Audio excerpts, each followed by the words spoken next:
Começamos com o level Gulliver, iniciando mais uma manhã como todas as outras. Após tomar banho e pegar seu crachá com seus bonecos de Star Wars, ele vai tomar café olhando para um pôster de uma mansão que adoraria ter. Em seguida, o cara vai direto para o trabalho. General Cowan entrevista seu novo colega Dan, pois os dois trabalhariam juntos no setor de expedição, que basicamente era seu entregador de correspondências do local. Enquanto entregam as encomendas, Gulliver fala que não deveria falar com ninguém, pois é o menos que nada, até que a dupla se depara com Darcy e Silverman. Os dois a cumprimentam, e aqui fica na cara que Gulliver tem uma queda pela moça. Assim que saem de perto dela, Dan pergunta quanto tempo seu amigo tinha interesse pela mulher, e quando iria chamá-la para sair. O cara então promete que faria ela por sua vez que avise. Nesse momento, ela entra junto deles no elevador, e Dan diz que era claustrofóbico para deixar os dois sozinhos. Porém, o homem acaba amarelando e não a convida, ficando bem irritado consigo mesmo. Mais tarde, no fim do expediente, ele fica jogando Guitar Hero em seu escritório, enquanto Dan entra na sala dizendo que agora era o chefe da expedição. Gulliver fica incrédulo, pois era o primeiro dia do cara, enquanto ele estava na empresa há 10 anos. Dan então fala que apesar de estar naquela vaga há muito tempo, Gulliver nunca almejava mais, e por isso ficaria sendo inferior para sempre, pois não existiam cargos pequenos, apenas pessoas pequenas. Depois de ouvir isso, Gulliver vai até a sala de Darcy para chamá-la para sair, mas novamente se embanana, e mente que apenas queria se candidatar a escritor de matérias sobre viagens. A moça se surpreende e pede uma amostra de suas escritas para o dia seguinte. Desesperado, o cara chega em casa e bebe litros de café, enquanto copia vários artigos de outros sites e revistas, o que impressionantemente dá certo, surpreendendo Darcy com a sua forma diversa de escrever, que parecia mesclar tipos de livros desconhecidas. Ela então pergunta se o cara sabia navegar, e Gulliver fala que era praticamente um marinheiro. Com isso, a mulher pede que faça uma viagem para escrever sobre um cara estranho, que dizia saber o segredo do Triângulo das Bermudas. Sim, aquilo era onde os aviões e navios desaparecem. Ela diz que até tentou dar esse trabalho para outros, mas início de pilotar um barco, e ela mesma ficava enjoada no mar, então não aguentaria passar 3 semanas navegando, já que é o tempo que o homem teria de ficar lá para completar a matéria. Do medo, já que nunca subiu em um barco na vida, Gulliver viaja até a Ilha das Bermudas, onde se encontra com Hank, que o ensina a pilotar o barco e traz a rota que esse setor teria de seguir até chegar ao seu destino. Gulliver então se põe a navegar, ficando várias horas no mar, enquanto lia uma revista sobre como construir um robô gigante. Porém, ele se era um cochilo, só que o homem é acordado com uma forte tempestade, seguida de uma tromba d'água que o suga. Assim que acorda, ele se dá amarrado ao solo por humanos extremamente pequenos. O General Edward aparece em seu peito, dizendo que ele estava preso e seria levado ao rei por ajudar seus inimigos, os Blefuscianos. Assustado, o homem se levanta de cima das amarras, porém os pequeninos roçam cordas em sua bermuda e o derrubam. Infelizmente, parece que esse cara não teve muita sorte aqui. Assim que desperta novamente, ele se rendeu a uma cidade que mais parece uma marchante. Ele é erguido em posto de vejo com o rei Theodore. A majestade pergunta o que era aquilo. Edward informa que era um monstro Blefusciano. A princesa Mary pergunta se as amarras eram realmente necessárias, e o general diz que sem elas, todo o público corria perigo. Gulliver pergunta onde estava, e um dos homens do rei informa que era Lilliput, a cidade mais bela da ilha. Depois disso, um cara jogado no calabouço, onde conhece o único prisioneiro do local, Horatio, que diz ter sido preso por cortejar a prometida do general, a princesa Mary. Gulliver pergunta o porquê disso, e o mesmo informa que era apenas um plebeu, e para cortejá-la tinha de fazer um ato heróico para conseguir o título. O pequeno de saber como era ser alto, pois antes da chegada do gigante, ele era considerado o homem mais alto do reino. Nesse momento, Edward chega dizendo que era melhor descansarem, pois teria um longo dia de trabalho. Mais tarde, vemos os Blefuscianos se aproximando do navio de Lilliput. Os soldados invadem a cidade e incendiam um castelo. Enquanto isso, Edward prende o gigante a ferramentas para arar o campo, ficando sentado numa plataforma em seu peito, enquanto Horatio abanava. Porém, a boa vida do general é impedida quando os sinos de alarme soam. Edward desprende as máquinas de Gulliver, o fazendo correr até a cidade e ordenando que ninguém salve a princesa, pois esse seria seu trabalho. Preocupado, Horatio desprende o homem implorando que proteja o reino. Com isso, o gigante se levanta e vai até o palácio onde os Blefuscianos estavam prestes a sequestrar Mary. Ele então arremessa os soldados da água e leva ela até Horatio. A princesa então diz que seu pai estava dentro do palácio em chamas. Assim,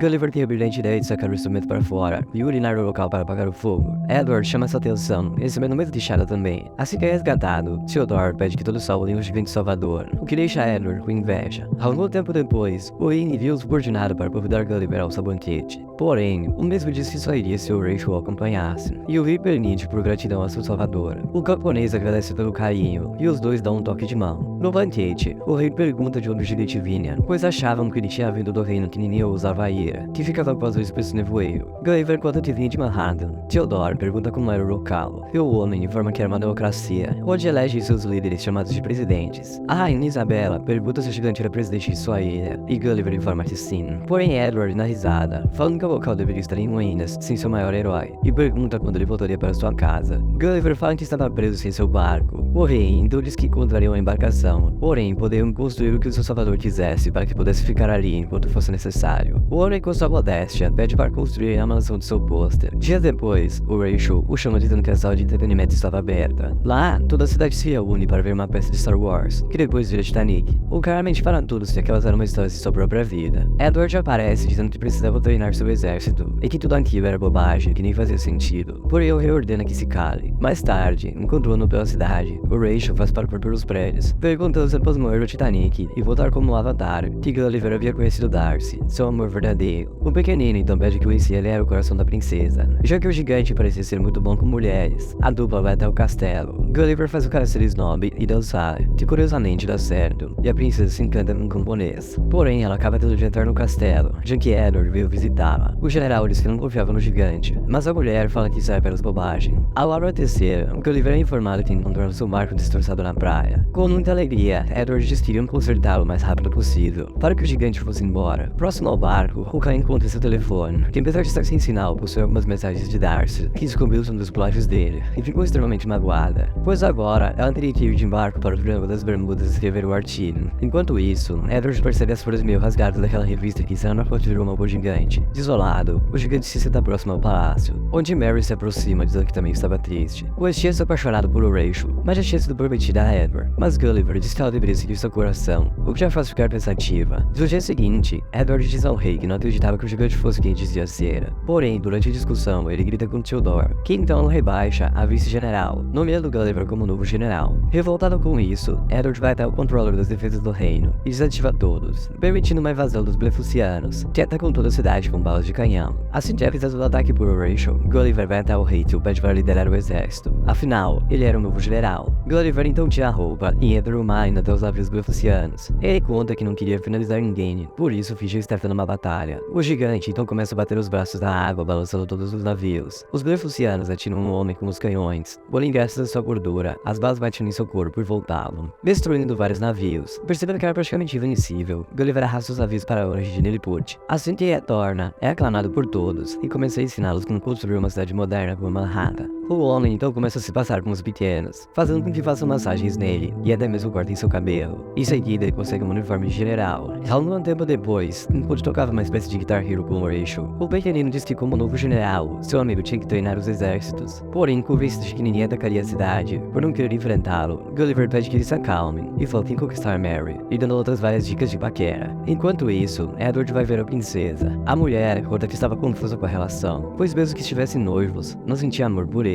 Mary então pede que diga alguma coisa que amava nela. O mesmo aponta para seus seios, o que a deixa ainda mais furiosa. Mary ordena que saia de sua casa, e o homem jura que irão se arrepender. Ao sair, o vice-general vê uma cidade tomada por Gulliver, com filmes a seu respeito e placas gigantes com seu rosto, além de que toda a cidade estava modernizada. Com isso, ele vai até o rei dos Blefucianos, Leopold, que diz que precisava destruir Gulliver. Edward então entrega a revista de como montar um robô gigante. Vamos então para o Rachel, que estava conversando com a princesa, usando as técnicas de seu amigo, porém tudo que consegue é alguém de tapa na cara. Nesse momento, os sinos de ameaça tocam, e Edward chega e um robô desafia o gigante para um duelo. O mesmo aceita se achando incrível, porém, logo o mecanismo se transforma em uma máquina muito maior que o homem. Gulliver tenta empurrá-lo, mas a máquina o ergue o arco ou cuecão, e faz ele admitir suas mentiras a todos. Depois de humilhar seu adversário, o general o leva à força de barco para além da neblina, o banindo de Lilliput. Assim que desperta, Gulliver se vê em meio a um mundo gigante, onde é capturado em um bote e desmaia. Quando acorda, o homem se vê de vestido em uma casinha de bonecas de uma menina gigante, que coloca fraldas nele e brinca com o cara como se fosse uma boneca. Gulliver também descobre que era um corpo de um antigo piloto de jato, que provavelmente foi lançado ali por uma tromba d'arma. Enquanto isso, em Lilliput, o Rachel se aproxima da princesa, pedindo que fugissem juntos. Porém, a mesma se recusa, dizendo que se casaria com Edward, pois tudo que Gulliver havia de entrar mentira, incluindo as coisas boas que falou de Rachel. Vamos então para a praia, onde vemos que Darcy chegou na cidade e foi capturada por Edward. Ao ver isso, o Rachel pega um barco e vai atrás de seu amigo. Quando chega lá, o pequeno conta a Gulliver que sua amada Darcy havia sido sequestrada. O homem fica entristecido, mas diz que não poderia voltar, afinal mentiu para tudo e todos que levou uma sua. O pequeno perguntou por que as mentiras, então Gulliver diz que pela primeira vez na vida foi alguém importante e não queria que isso acabasse. Seu amigo então diz para ele parar de se diminuir, pois era bem grande. Com isso, Gulliver pega o paraquedas do esqueleto do soldado e salta do local, passando pela névoa. Assim que chega em Lilliput, Gulliver vai direto até o calabouço, onde encontra sua amada e finalmente conta que era apaixonado por ela há 5 anos. A mulher pede que fujam em seu barco, pois ele estava inteiro. Porém, o cara diz que os pequeninos eram muito importantes para ele, por isso ia defendê-los. Ele liberta Theodore maior e pede para ser o guardião novamente, mas dessa vez cumpriria sua palavra. Gulliver então desafia Edward para uma batalha, onde os dois apostam no destino da cidade. Assim que a batalha se inicia, Edward revela que fez umas melhorias do traje e começa a eletrocutar o homem. Vendo que sua amigo não ia conseguir vencer dessa forma, o Rachel pega um cavalo e se aproxima do robô, escalando até a sala de controle, onde luta com Edward, e com muitas dificuldades ativa o sistema de choque e se joga para fora da máquina. Com isso, Gulliver arranca uma estátua e monta em seu inimigo, e dando pancadas até que caia. E então puxa os cabos das costas da máquina, o desativando. Com a derrota de Edward, o Rachel se aproxima de Mary pedindo perdão por seu comportamento, já que de fato a amava muito. E com o ato heróico que fez, o rei lhe dá a bênção para se unir com a princesa. Só que a felicidade é interrompida quando Edward tenta usá-la como refém, mas recebe um belo soco da princesa. Ao ver o comportamento honrado de Gulliver, Darcy o beija, pedindo que voltem para casa. Mas antes de ir, Gulliver convence os Lilliputianos e os Gryffindorianos a pararem de guerrear. Afinal de contas, isso não servia para nada. Ele faz isso com uma canção, e ainda bem que vocês não conseguem escutá-la.